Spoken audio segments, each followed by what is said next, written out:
Hello, and welcome to another music go round. And we're doing it again. We're doing it again. These are new, old, new, old. We're doing the Beatles again. Do you remember the Beatles? We're doing the Beatles again, and we're starting at the very beginning with "Please Please Me." My goodness, original release 22nd of March 1963, recorded 11th September 62 to 20th February 63. Produced by George Martin, obviously. A length 32 minutes 15 seconds, and what a debut it is for it has hits, but it also has covers on here as well.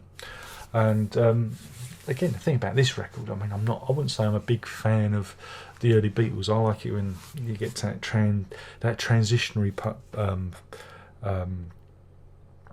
phase that they go through from like Rubber Soul onwards.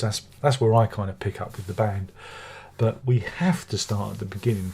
We have to watch them develop, and we have to talk about the first album. It begins with "I Saw Her Standing There," and again, what you notice with the Beatles, as opposed to the Rolling Stones or some of their other peers, is this is an incredibly tight group. They've got the arrangements.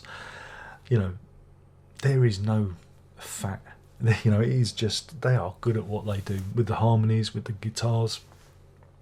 Everyone's doing a great job. So it starts with "I Saw Her Standing," which again, it's a Beatles standard. Everybody knows that one. "Misery," not too keen on. "Anna," "Go to Him," which is again a cover. Same with "Chains" and "Boys." I don't care for. They're okay, but I don't think they necessarily Beatles them up enough, if you know what I mean.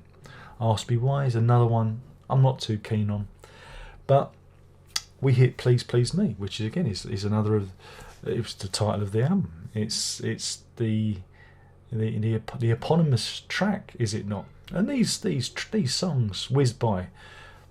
Like I say, they're usually in the 2 minute mark. 2 minutes 55 if you're lucky, I think, is the longest track on there. So these songs are very refined. They make their point and then they leave, and that's what songwriting was about back then. We flip it over. "Love Me Do," which is, has the harmonica. It's a wonderful track. "P.S. I Love You." "Baby It's You" is a cover again. It's a Burt Bacharach, Mac David, Barney Williams cover, which I don't care for. "Do You Want to Know a Secret?" Another one of their songs that stand out. "A Taste of Honey," again, it's a cover of a song that was written for the musical version of the film. Back in the day. What's the name of a very famous kitchen sink drama? But I know it better as from the Herb Alpert instrumental version. But yeah,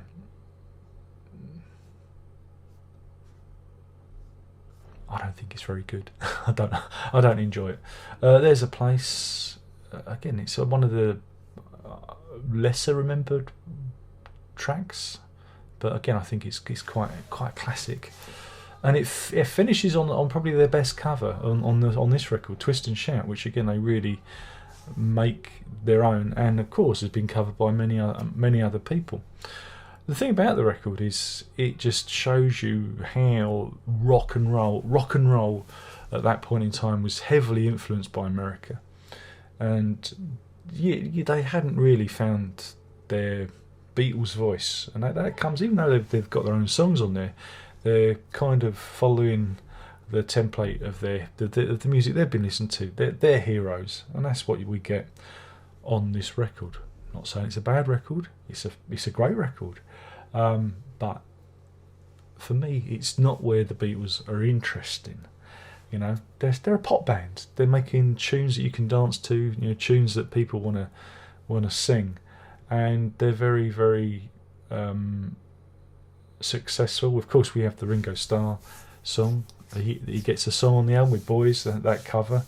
But yeah, it is an amazing record for the time, because you can see it's changing. Things are changing culturally.